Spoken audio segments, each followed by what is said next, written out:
Hello, Minhal and Jurnee. I'm so happy to be speaking with you today. This movie is really beautiful, first of all. And I wanted to ask, Minhal, I know that you grew up in Chicago, and that part of the impetus for this movie was when you were deciding what to do with your father's house after Mhm. he passed. So I'm wondering what made you want to make a film about growing up in Cabrini-Green as opposed to the neighborhood that you came from or something more directly personal? Well, this film is really personal to me. It came from that place of wanting to explore this relationship that I had to home and what it meant, especially because I was coming back to Chicago after many years of not being there. And with my father gone, our family home just felt really different. And I think I was interested in exploring that relationship with the community. Cabrini Green no longer exists, and it was a community that was dispersed because of the demolitions.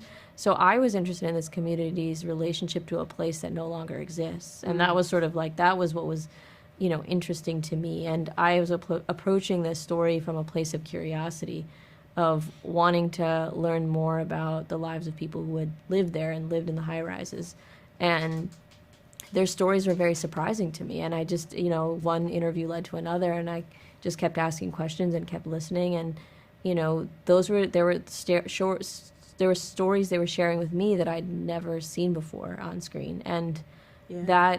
that was what was guiding the process, was like, I want to make something that I haven't seen, Right. I haven't seen before, and that contributes to, presents a different story than one the dominant cultural narrative, which is that Cabrini Green was a place with drugs, crime, and violence. And, there's truth in that. And there's also the truth in all the really personal stories of people who live there, and that it was a place that they really loved. And that was something I hadn't really seen, Yeah. Yeah. before. So I wanted to approach this film from the perspective of these kids, because this was the only place they'd known as home. And I wanted the audience to come away, with that feeling as well. So the story was always really personal. I was approaching it through a very journalistic, lens, in that I'm not guiding it in any one direction. It was those interviews that were leading me there, and just constantly being open and asking questions, and just really hearing what people had to say about what life was like. And that was what was guiding me. And their stories really resonated with me. It felt like those were the stories that I want to see, in theaters. Like those are the kind of storytelling that, like, really moves you and is universal. That Sure. was the driving force. Can you give us an example of one of the things that really surprised you from these interviews? I mean, I'd never heard of jumping before. Mm. Oh, okay. I did not know Mm. what mattress jumping was. And so when they told me that, there was a couple of people told me that they took these really, like, dirty mattresses and laid them out on the playground, and they were doing jumping competitions. I was really surprised by that. And there's incredible photography of kids doing that on the blacktop in front of the Cabrini Green, the high rises. That was not something I had no idea what that was until they told me about it. It's very cool. Journey, I know you grew up in New York City in the 1990s during this time period. Did you recognize any similarities between the Cabrini Green of this film and what you saw around you growing up?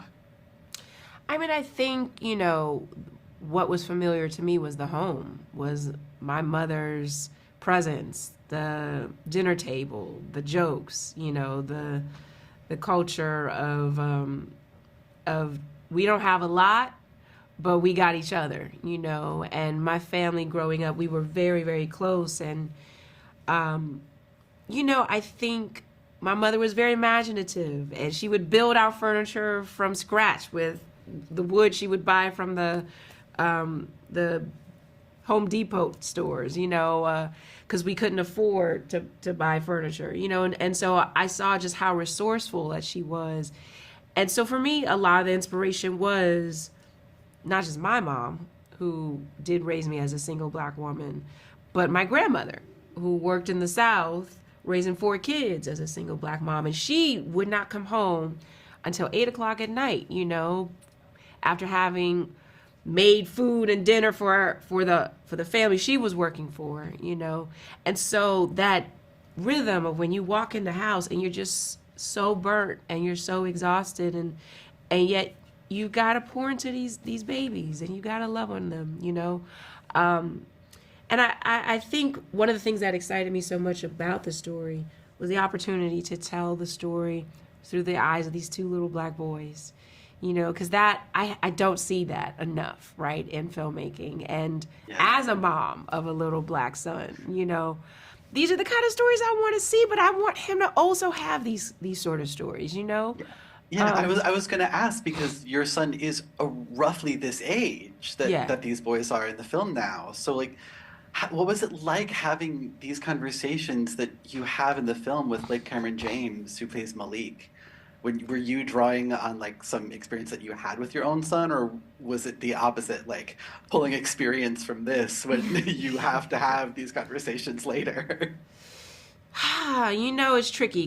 When we shot this, my son was 5. He's 7 now. But I think inevitably you draw from your own life, subconsciously and consciously. When I'm talking to him, the banter I have with him, with Blake, that's for sure how my relationship is with Hunter. Hunter was on set, and he and Blake actually became really best buds, talking about basketball and running around the set during lunchtime and stuff. And so, for me, I'm very aware of the desire to protect my son's joy and his light. And I'm also aware of the fact that I have to instill in him this awareness that he's going to be walking through life just a little different than some other people.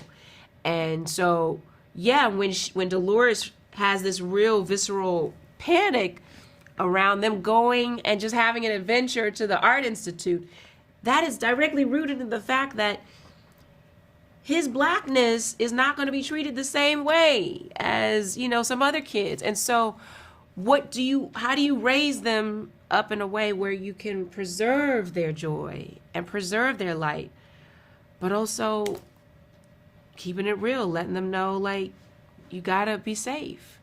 You gotta walk through the world with a level of protection. So it's that balance that I struggle with too. When Trayvon Martin years ago, that whole situation, I hadn't had a son yet, but I remember being on social media going off about it, of like, how do we raise our kids in an environment? Like, he just had some Skittles, man. Like, how do you raise these babies to know, like, yo, you should be able to walk down the street. You should be able to go to the store and just buy some Skittles. Like, And so that talk that I have to have with my son, it's very sobering and unfortunate, but I also know I sit in a place of privilege, and so it's an honor to be able to bring stories like this to light and honor women like Dolores who have to live this day in and day out. Yeah, it's written with such sensitivity to those kinds of conversations and to on all sides, I think, which is one of the really beautiful things about it. I have to ask, like, I read in the production notes, Minhal, that in order to work with these young boys that you were working with, you did a lot of improvisation with them over Zoom prior to shooting, which is, I think, incredibly clever and such a good idea. Once they got to set, how did you work with them and Jurnee and Astapatha and Lil Rel to create these family dynamics with everybody that feel so real? Everyone was so great on this film. Everyone just immediately loved each other. And Yeah, so that was so really special to witness because Lucky. yeah, and so that's very much all them, that they brought that themselves. I mean, that was naturally there. With the kids, as part of the audition process, we did have these improvised games. And then when we cast them, we were still doing quite a lot of that over Zoom. And so I would create these scenarios for them, like, you know, what would you do if you're on a bus and then, you know, somebody drops their wallet, and then I would describe the scenario and like they were playing their characters, not themselves. And so we did a lot of that. And it was really funny what some of the things that they would say, and it was surprising, you know, though that's the element that always that excites me about children, is that they bring a level of, you know, imaginative play and spontaneity that you really can't predict, and you know, that's you know, equal parts challenging but also really rewarding. That's rewarding for the film. But in terms of the chemistry between everybody, that, you know, Jurnee, Esapatha, Lorel, they were all so generous with their time and energy with the kids, really making sure that they felt supported in their scenes and felt like equal partners. And I think you did that so beautifully, because you also understand what it's like to be on set as a child kid, actor. yeah. It's really beautiful to hear. I have to shout out and ask, because my favorite scene in the whole movie, I won't give any spoilers for the people listening, but Jurnee, the scene between you and Esapatha with the tin is all I'll say. Were there any dry eyes on set when you filmed this? Because I was a puddle. Oh, thank you. Thank That means you so a much. lot. That means a lot. We did connection it. between We you did our two. job. That was a great scene. I love that scene. I loved working with her too. She is such an incredible actress, and there was so much we discovered in the relationship and the development of this of the film. But even once we got on set, there were moments that you just allowed for there to be room for surprise. You know, as a filmmaker, I really appreciated that, and in just kind of some of these scenes became so intimate and so internal and small. And I loved that scene, and honestly, all I had to do was just listen.